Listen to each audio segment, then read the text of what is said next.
This week on Thinking Deeply About Primary Education, I record outside for some reason. If I start waving like this, it's because I'm being attacked by mosquitoes. Tom Oakley shares his thoughts on change management. Whether you are aware of it from the outside or not, the moment you join a school in this kind of leadership position is you're aware that no school is standing still. Schools are always changing. Discusses lessons he's had in leadership. And you really need to have a thoughtful process of bringing those children in the same way that when you induct a new member of staff, you are helping this member of the team understand the kind of institutional knowledge. And reflects on bridging the gap between what you want to happen and what needs to happen. The change you think you need to happen isn't necessarily the change that needs to happen first, right? You know, that, all right, I want to get the school from A to B and then C and then D, so I think the change that needs to happen first is going to be this. And sometimes it ends up not being that at all.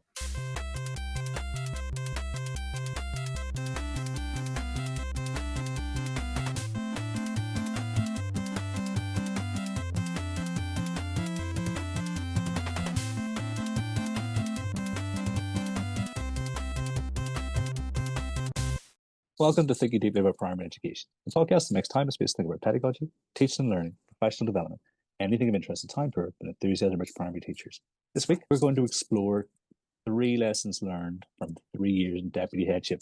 And Tom, just in case anyone's not familiar with your context, because we've talked about it before in different episodes with regards to leadership and stuff.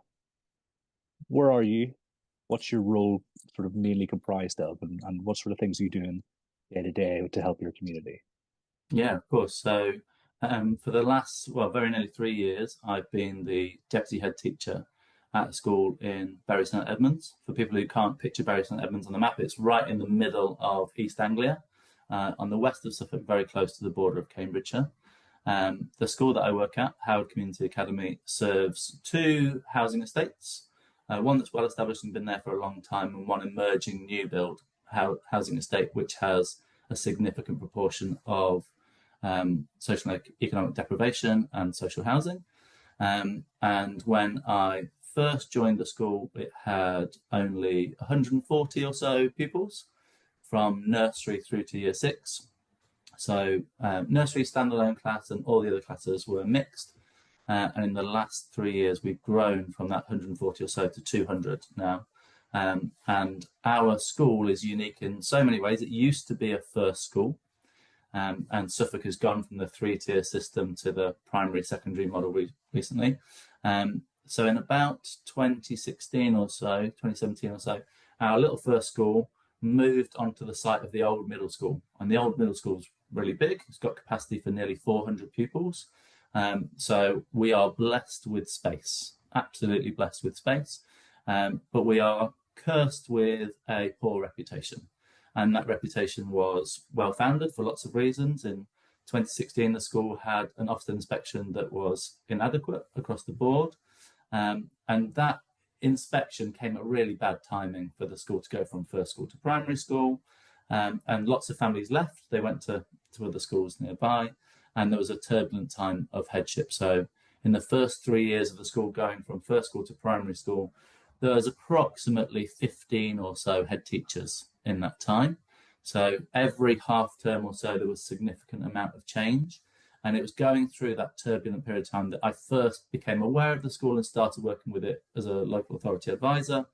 And then through lockdown, a substantive head came in place, who was the deputy, now head, still the head now. And the school found a permanent home in a new multi-academy trust that we're still with now. So we're a part of Anglian Learning, which is spread ahead across Cambridgeshire, Suffolk, a little bit of Essex, and we're made up of 12 primary schools, 5 secondary schools. So not a big trust by any means, nowhere near as big as some of our neighbours like Unity, but we're growing. And the context that I'm working is one where we are rapidly looking to improve at the same time as growing. So we're going through significant change in size. 140 to 200 pupils in 3 years is no mean feat. Changing our class structures, changing our curriculum, and part of the challenge of our context is dealing with all of that, but all of the socioeconomic needs as well. So when I first joined the school, we approximately had about 20% of pupils with SEND, and about 30% of pupils were pupil premium, and we are now just under 50% pupil premium, and over a third of our pupils have SEND, and about 10% of our school population has an EHCP, and a significant proportion of those are for social and emotional mental health needs. So yeah, a really interesting context, very different from previous places I've worked, but it's worth kind of just laying that out so everyone knows kind of how our school is and where we're at. The other thing to add is the very first day I joined, unusual joining date, I joined at the end of July. I joined on SATs results day in 2022. I'd left my advisory role to take on this role. So I had like 2 weeks of working with the school before the summer holiday. But the day I joined, we just had our SATs results, and we were in the first percentile. So people unfamiliar with that maths, the first percentile is not the top 1%. It's the lowest attaining 1%. So yeah, lots of challenges, a really interesting place to work, but a really rewarding place to work too. I think you've set the scene really well. What I love is that you knew exactly what you were getting yourself into, what sort of challenge you were taking on. And I can't believe it's now 3 years in, and that you guys are clearly thriving, and so really excited to talk about what you've learned, because I like this, sort of almost tracking these leadership journeys. Like we've looked at Lloyd, and he's he did the first one, and then he did it, where you when it became a deputy head and that kind of thing. So in my mind, this is setting this up for what happens when you become a head teacher, and maybe it's in your current school, maybe it's in a similar school within your thing, within your trust. So I mean, what's the first thing over that time working in this sort of challenging context but interesting context, the first thing that you've learned do you think other people will benefit from hearing about? Yeah, I think one of the things, particularly in our context, but I think it's true for most, is that whether you are aware of it from the outside or not, the moment you join a school in this kind of leadership position is you're aware that no school is standing still. Schools are always changing. You're always going through a process of change. And a big part of the leadership role is helping people navigate that change, because change isn't necessarily a comfortable thing. Not many people are comfortable with going through change, but also not trying to change too much too soon. I like I said, I had a really interesting starting date at the end of the school year. And normally you join, don't you, as a deputy or a senior leader or whatever, and you join in September, and you're kind of learning the children and learning the context at the start of the school year. So sometimes some things might go unnoticed at the start of the school year. You might notice, okay, some of these children aren't quite settled into their learning yet, and those kind of things. And that's natural. It's the start of the school year. They've had 6 weeks off. In my context, I arrived with 2 weeks to go at the end of the school year, and I'd been kind of given free rein to meet with as many children as I wanted, as many subject leaders as I wanted, to understand the context. I knew it really well from my maths context. I'd been in supporting the various maths leaders in the past, and several head teachers in the kind of the process of the school changing, but I'd never really got under the skin of other subjects. I literally, day one, first email was, here are our SATs results. And over the next 2 weeks, we need to figure out what needs to improve. Spoiler, everything needs to improve. But what do we need to improve in which order? And it would be really tempting to say, okay, come September, we're going to change all of these things in one go. And many leaders might come into a school in that first term and go, gosh, this is nothing like how I want the school to be 5 years from now. But I think the real first, most important thing that I've learned and I've reflected on regularly is the school is changing. It's regularly changing, but you can't change everything at once and expect everybody to go with you. And I've really benefited from that from the last few years or so, doing my MPQH and working with people who've done the MPQH and thinking about implementation cycles and preparing the ground, like making sure you've got fertile soil to bring change in. But with each change, you can't neglect the changes you've just brought in. So, for example, in our context, we've changed quite a few of the parts of our curriculum in the last 3 years, but we've done it in phases, and very much inspired by the talks you've had with Lloyd about having phases of school improvement, phases of professional development, phases of, we've taken exactly that approach. I have no shame in saying I try and listen out to what other people do and borrow from there. And we've really hooked onto that idea. The very first thing we wanted to change was our reading and phonics curriculum. And that's a big effort, right? That involves everybody, regardless of your role in teaching and learning. And you don't just want to bring that in and dump it on people and go, right, there you go, there's your new reading curriculum, off you go. You want to embed that well and then sustain it. And whilst you're doing that embedding and sustaining work, you're preparing the ground for the next change, and you're judging who's ready for it, who's not ready for it. All bearing in mind that when you are bringing in these changes, you're not just changing for today. You might not see the benefits of this change fully for 6 years, 7 years. So you need to have those kind of indicators on the way. Is this change working? And you need really good, open, honest coaching conversations with people where they feel like they can articulate to you without judgment how they feel about the change. So I'd say lesson number one that I've learned is that change management is such a significant part of the role of a deputy head. You know, I'm not a teaching deputy head in the sense that I have my own class, but my teaching timetable is just about under half. I teach maths every morning. I do several PPAs, lots of subject release cover. So I'm in classrooms enough to see the impact of change when I'm in, because I teach from reception through to year 6. But it's the time when you're not in the classroom, when the teacher's doing it solo or with their teaching, you want to have confidence that it's going well then. Not during the drop-ins, not during the lesson observations, not during the book looks, but the day-to-day. And I think having a coaching conversation, having those checkpoints in staff meetings are so crucial to kind of test the temperature of how change is going.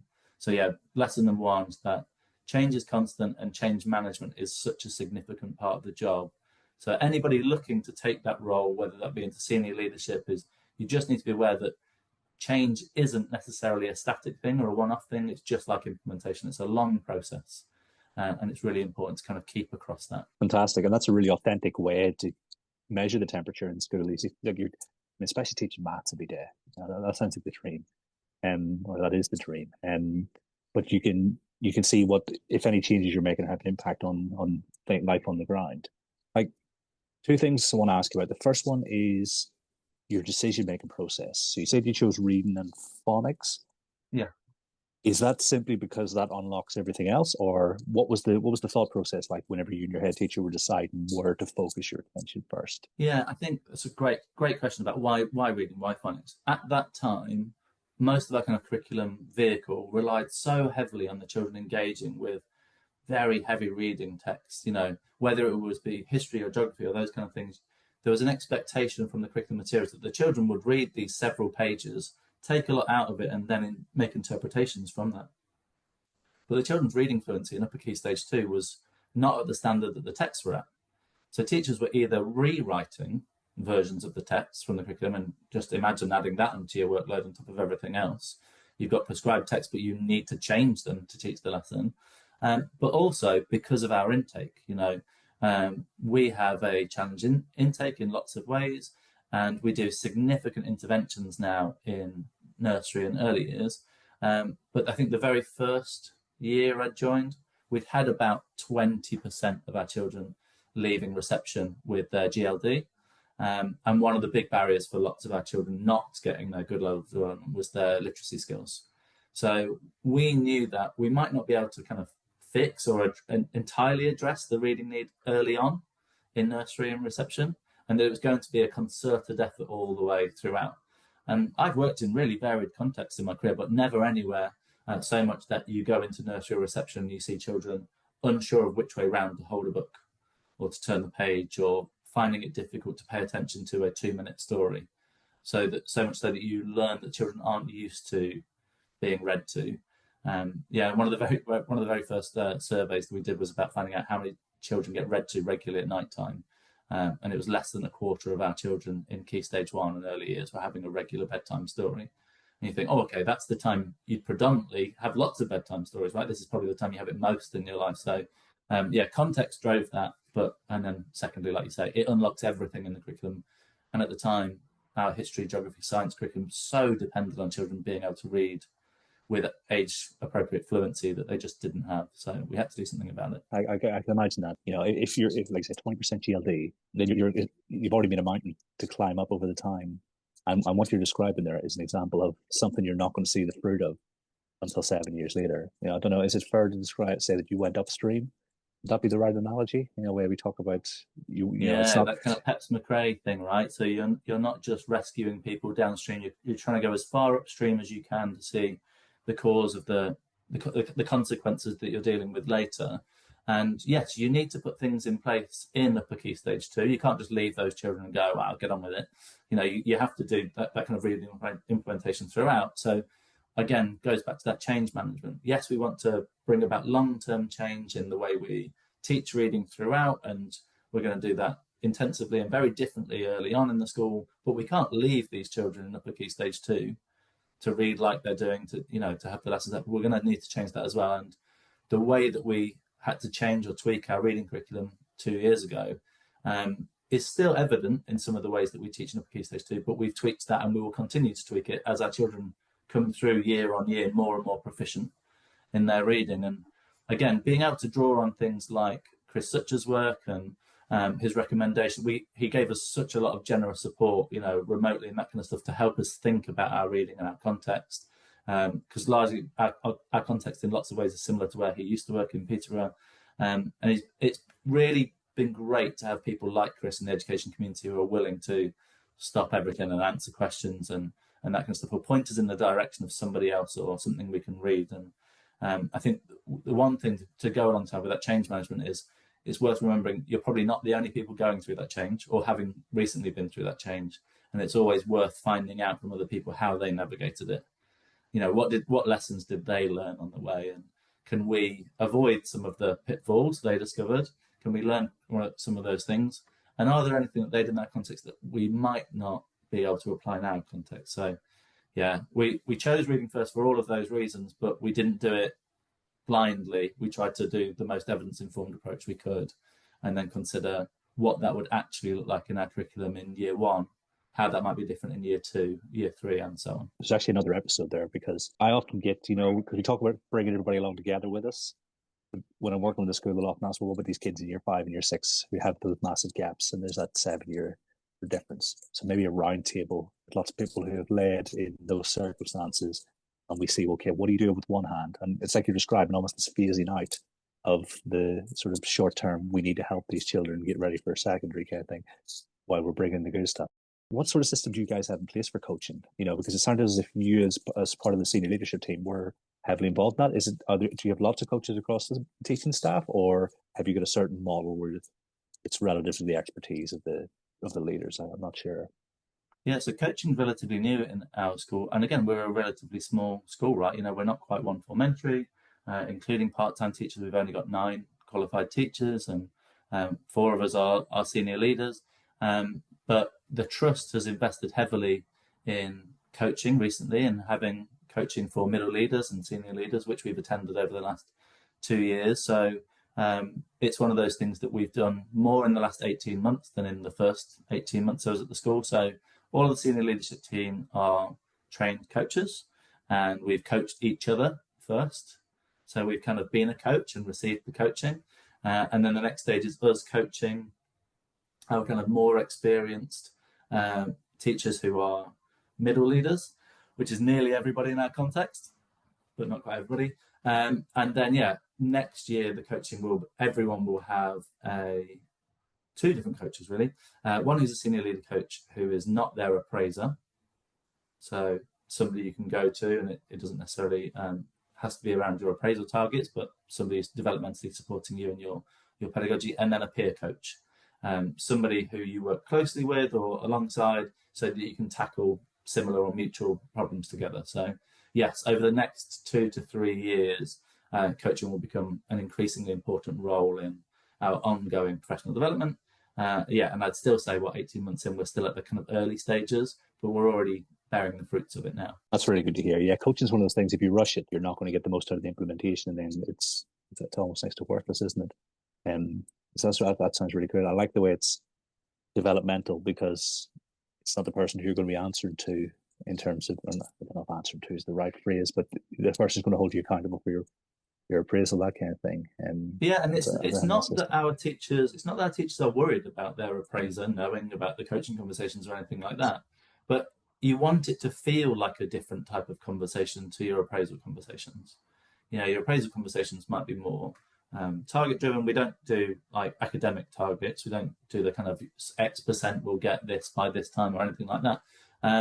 It's just that you want to be able to go, actually, we'll pause that there. That's a really useful point to get up to and get there without there being an agenda to find a solution or something in the moment that you might feel under pressure to do if it later becomes a part of a future coaching, future appraisal conversation. So yeah, it's not that it's a closed conversation and people are scared of having it with their appraiser. It's more that it's a different kind of conversation, and it might be more informal, or it might be more in the moment. So we have two different people that each teacher will work with, somebody that does their appraisal and somebody that does their developmental work. So I'm a developmental coach for some people, and I do appraisal for other people.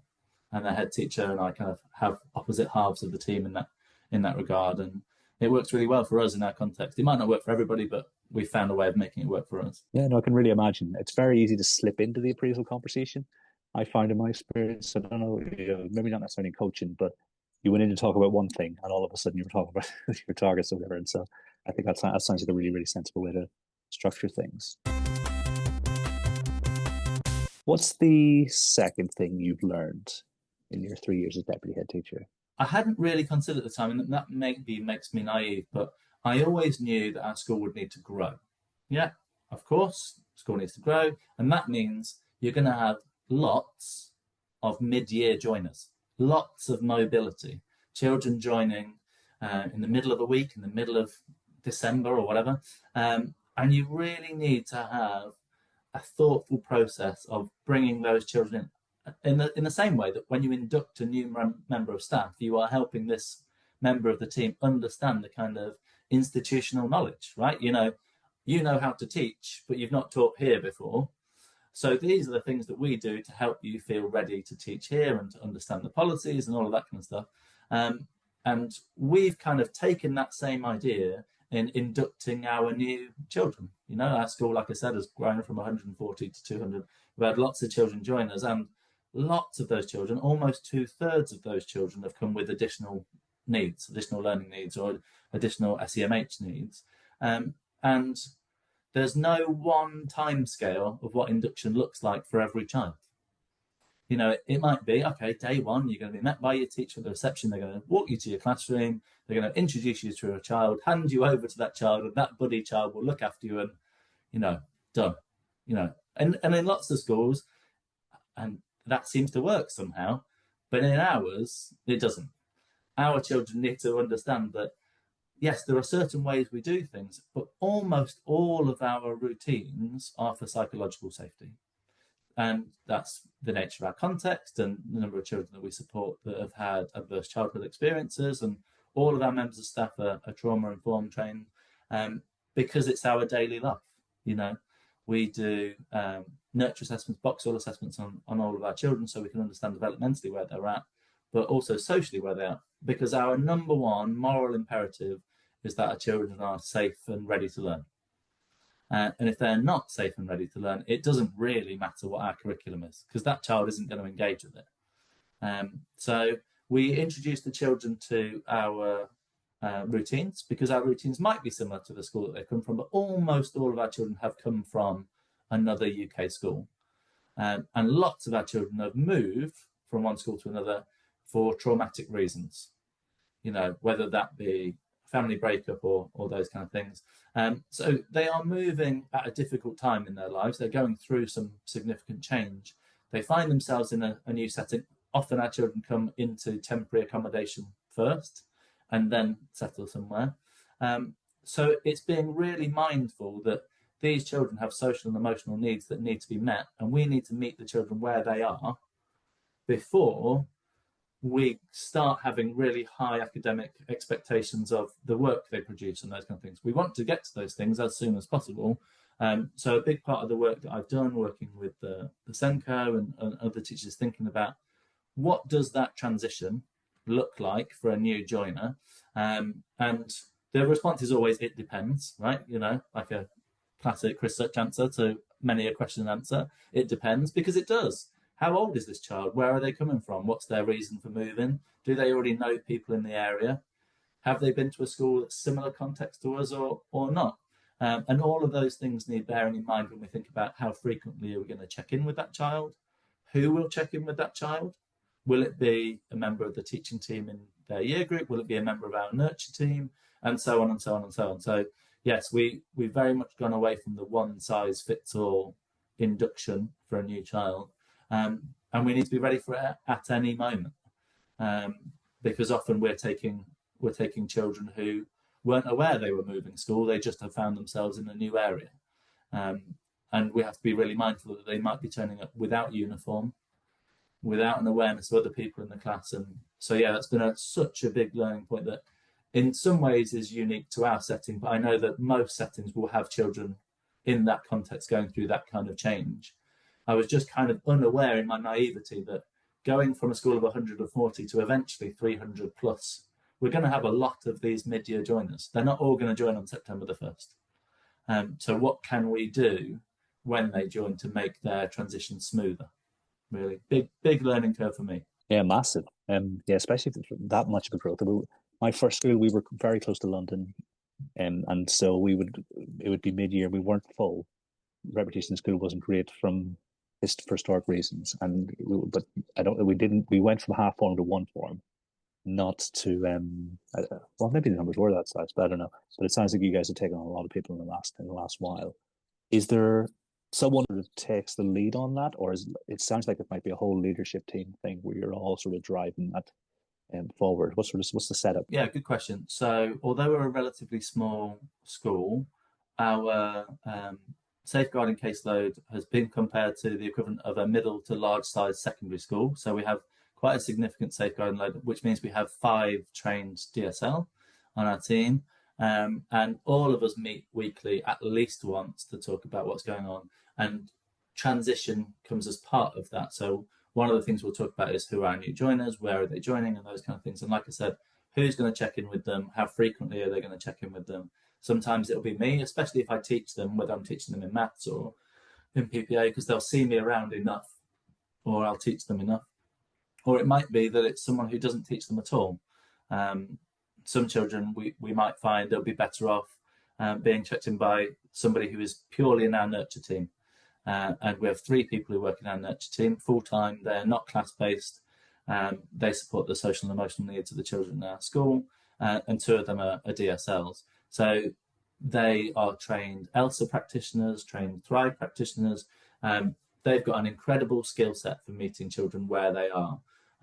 So as you can imagine, for those children who've come through the most challenging circumstances, those people are ideally placed to check in with those children, their families, and do so on a regular basis. It's not that those people don't teach; they do teach groups all the time, and their kind of regular caseloads that they work with about a quarter to a third of the school in some capacity each term. So they're very busy people, but they will always make time in their day to support the transition of those children who've recently joined us. And I think it's one of the reasons, the success of this is one of the reasons why we kind of get a lot of referrals. People who join us, move from another school, they settle in well after a half term, and then a half term later their friends join. And partly, children move school for lots of different reasons, but one of the reasons why we get that is those children, those families feel really well looked after, really understood, I think. And yes, having a varied team to do that makes us kind of uniquely placed to meet those needs well. Lots of people will be listening going, this sounds fantastic in terms of an approach. How do you guys make it happen in terms of staffing? Like, were they already in position when you joined the school, or was there some sort of, basically how do you make it happen so you have the opportunity to provide those people with support they need? Yeah, so it's a very conscious decision that when you have the level of need we have and you have the pupil premium funding that we have, yes, there are pros and cons of having a high proportion of pupil premium children. One of the pros is you get well funded, right? You have the pupil premium funding that comes with those children. One of the significant decisions that was made early on when the trust took over the school and Alison, our head teacher, took the post, is that we were going to make sure that some of that pupil premium funding went to pay for these out of class nurture practitioners. That is their full-time role. It's paid for in that way. And they do an absolutely astonishing job of meeting the needs of these pupils. And whether it was by luck or judgment, we've got a team of 3 who have varied but well matching skill sets, and varied interests, varied experience, but they work so well as a team. And they understand, because they've all at some stage or other either been a teaching assistant or a nursery practitioner, so they know the reality of the classroom, but they've also had experience of working with children, whether it be from alternative provision or elsewhere. So yes, it's not just having people, it's having the right people, but making sure that that funding will always be there to pay for those people to do that well, and to continually keep training those people, because your need doesn't stay the same. As children come and go, you will need to meet different needs in different ways, and having a great team that's well skilled, but equally a team that's flexible and willing to change what they do to meet the needs of the children is gold. Our school wouldn't function the way it does without them. And we've gone through such a significant amount of change in those 3 years, but one of the constant has been the high quality work that's been led and provided by our nurture practitioners. I would honestly say that our school's changed and improved so much in 3 years that we really aren't the same school we were 3 years ago. But all the best bits have stayed. And I think there's a magic there. If you can go through change and retain all the things that work best, then you're doing something right. Yeah. Funny you mentioned gold. I think, practitioners like that who can support the pupils and the school in that way are definitely worth their weight in gold. So I'm really, it sounds fantastic. You guys are able to prioritise that. A school like ours can only exist and only function if everyone's bought in. Because working at our school has to be more than a job. I've said this I think previously to you. I loved my job as an advisor. I absolutely adored my job as an advisor, and I found it intellectually challenging. It wasn't necessarily a big emotional investment. I'd worked with those schools. I enjoyed seeing them succeed, but when they had their big moment in the sun, I wasn't there as part of the party. I was like Nanny McPhee. I was out of the door helping somebody else. But I went from that, which was intellectually challenged but not really emotionally challenging, into this job. And this is highly emotionally challenging, highly emotionally draining job. But with the really kind of draining lows come such emotional highs. You get a real payback when you see things working well. And it takes a team of people willing to work in that context. When you know that there are, 20,000 other schools in the UK that you could work in, you are equally qualified to work in those schools. And I think our school is a magnet for people who have got that same driven kind of approach, that moral-led approach to support these children because it's the right thing to do. And that comes from leadership, right? We are absolutely blessed that we have got a head teacher who is totally morally driven by supporting these children. But also, when I first joined, our director of primary education, Prue Rayner, she's an angel, right? She absolutely loves our school and has looked after our school through the darkest of times. And since retiring as director of primary, become our chair of governors. It is the kind of school that gets under your skin because you're in it for the right reasons. And we will always attract those people who want to be there for the right reasons. And we just happen to be blessed that the people that work in our nurture team are exactly those people. They live on the estate, they know the area, they know the families, and they're totally invested. So yeah, get the right people. What's the third thing? This might possibly be the biggest thing you've learned, Tom, over the last 3 years. I think the biggest thing I've learned, or kind of biggest achievement, is that the change you think you need to happen isn't necessarily the change that needs to happen first, right? That, all right, I want to get the school from A to B and then C and then D. So I think the change that needs to happen first is going to be this. And sometimes it ends up not being that at all. And I think this is one of the wonderful but yet frustrating things about education, is that there's no one way to educate a child. There's no one way to run a school. And there's no one best researched idea or thing that will work in every context, etc., etc., etc. So yes, I thought one of the big things that would need to happen, me being maths advisor background, me seeing the maths data, is that I would be brought in and that I would need to get to grips with maths straight away. Maths would be the place that I would go. Our attainment was in the kind of 20-something% and it wasn't good enough, and we needed to tackle that. And the thing that I learned in those first few weeks in the first term of working there was, it wasn't that our teachers didn't know how to teach maths. It wasn't that our maths curriculum was poor. It wasn't any of those things. It was that our children were coming in with such significant luggage, for want of a better word, that they weren't always in a place that was ready to learn. And we realised that, yes, we can improve our maths curriculum and we can improve our maths teaching. Everyone can. But actually, our teachers understood the theory relatively well. We had a trusted scheme and all of those kind of things. But to meet the children where they were didn't necessarily just mean changing your chosen lesson objective. It meant creating a space in which children felt safe, felt ready to learn. They were psychologically ready to learn, but they better understood how they and other people were feeling. And there was no curriculum product for this. There was no bolt-on to the PSHE curriculum or the collective worship curriculum that would do this. It became apparent to me, quicker than I thought it would, that the thing that we needed to not just academically educate the child, we need to educate the whole child explicitly. And every school has that mission, right? We don't just want to academically educate the child and get them through sets. We want to, but what does that actually look like? You tell me you want to make this socially well-rounded child. How are you teaching that? How are you teaching that emotional intelligence? How are you teaching that child so they recognize when they are starting to bubble and starting to become dysregulated? How can you help that child recognize that the decisions they make might lead to those emotions in other people? And I knew relatively quickly that we had to explicitly teach knowledge to these children about what it meant to embody our school values, not just keep repeating the school values, not just repeating the school rule. That wouldn't be enough. You know, I've worked at some very successful schools and we never, I mean, I don't know, we could have needed it, but it never seemed a priority to educate the child in this way. And that might be that these children came to school knowing lots of these things already and already resilient in recognizing how to resolve or avoid conflict and those kind of things.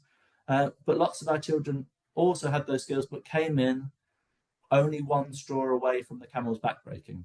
You know, it's not that our children aren't resilient. Our children are plenty resilient, but they have to be resilient sometimes just to get out of bed and get to school. So to be academically ready to learn meant they had to be emotionally ready to learn. They had to feel psychologically safe. They had to feel nurtured. And our school was doing a really good job of that, but not explicitly teaching what it meant to help the child recognize the emotions in themselves and in other people.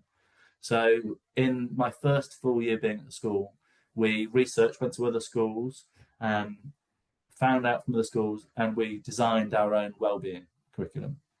And the wellbeing curriculum is a kind of a catchy name, but it doesn't really embody what it is or what it does. But we have 8 year groups from nursery through to year 6.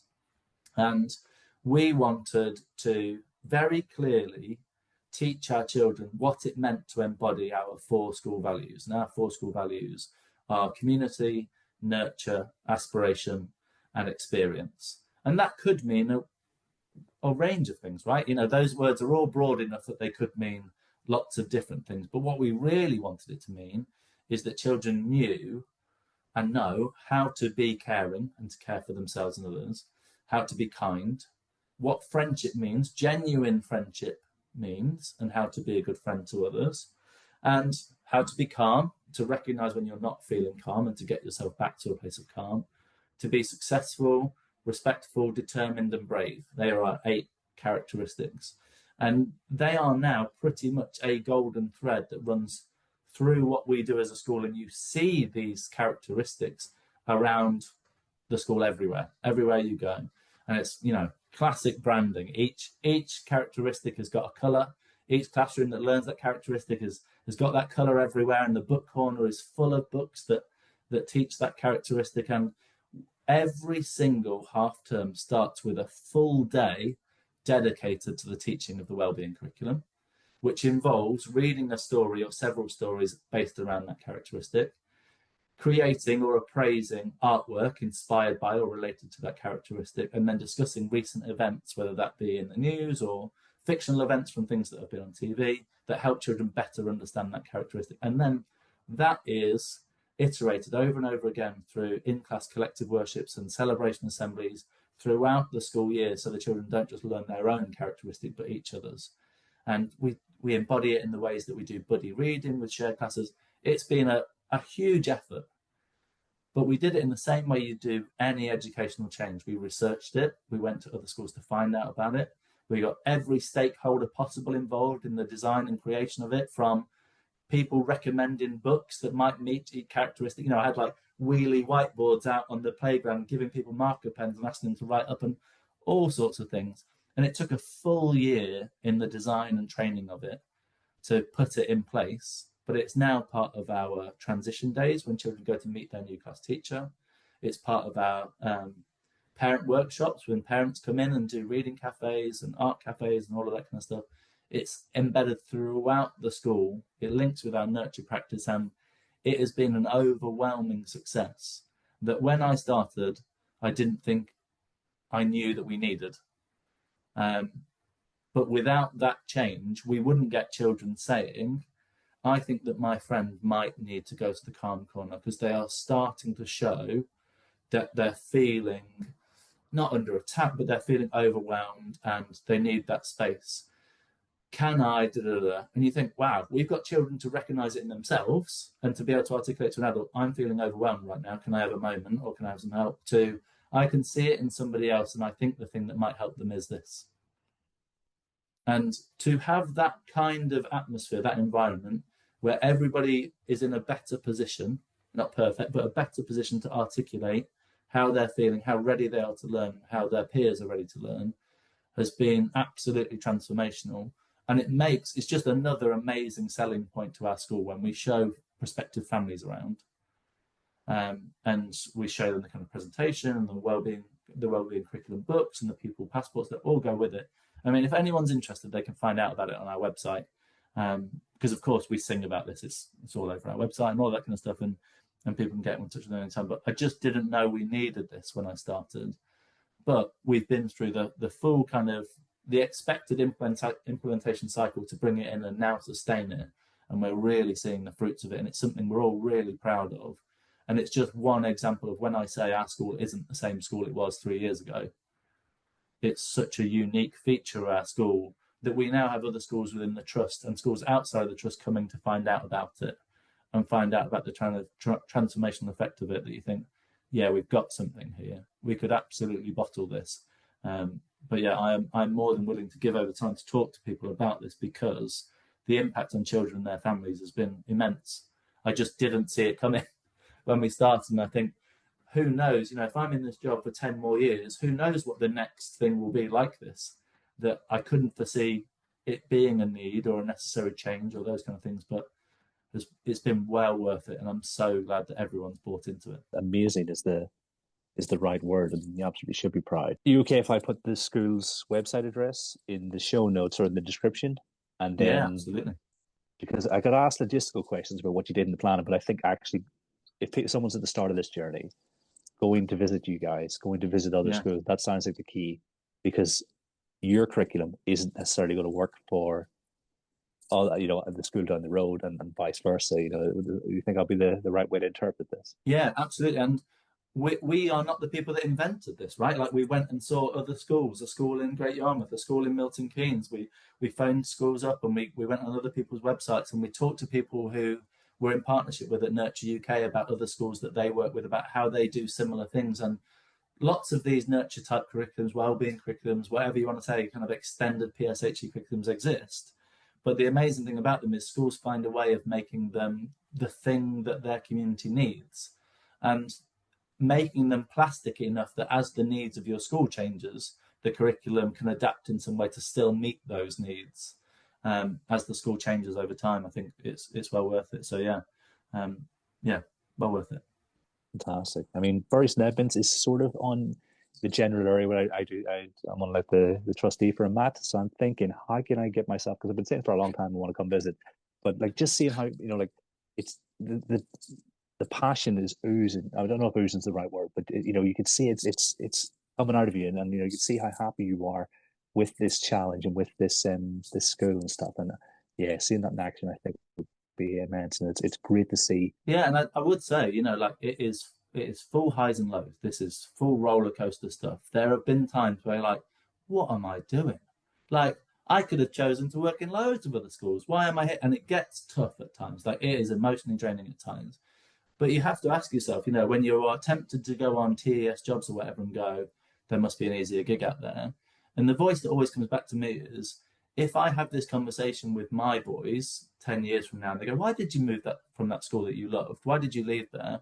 I don't want to be the person that goes, it got too hard. Now, there might come a point where actually, for my well-being, I do need to make a change of that kind of stuff. But I don't think so. And I think if any change is worth doing, it is worth persisting with. And you just have to remember that when the going gets tough, because it does get tough, to reach out. You have to reach out to people. You are not in it on your own. And there will be those moments. And I'm delighted that I work in a trust that is really caring, and that other deputy heads have reached out to me going, Tom, you look like you're really going through it at the moment. Do you need a phone call? Do you need to catch up? Because there have been times when I'm like, yeah, I am just trying to get to the next weekend. But in those moments where you stop and reflect and go, how is it going? How, all that kind of stuff, and the change that you've made, you look back and go, gosh, this is something I can be really proud of. This has been well worth it. Yes, this job might have aged me way more than 3 years in the last 3 years, but I'm so proud of the journey we're on. And we're far from the finished product, and we might not get there still in 10 years' time. But I fully expect that if we keep going the rate we're at, we'll be one of those schools that people come to and go, gosh, how did you go from 2016 inadequate in all areas to be this beacon of good practice now? Because we're not quite there yet, but it's progress, not perfection, isn't it? And every day, can you just say, have I helped make this school a little bit better today? And if the answer is yes, then keep on, right? 100%. Yeah, I'm looking forward to that in 10 years' time.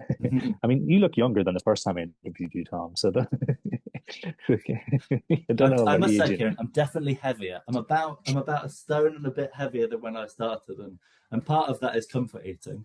And part of it is just middle-age spread. So yeah, my body comfortably feels like I'm in my 40s now. I'm at that stage where I can literally just reach for a glass of water and pull a muscle. So yeah, I mean, it might not show over the filter on Zoom, but yeah, I'm feeling it physically. Oh, if you go for the touch me up option, where look like a model. Apply filter, yeah, all filters, please.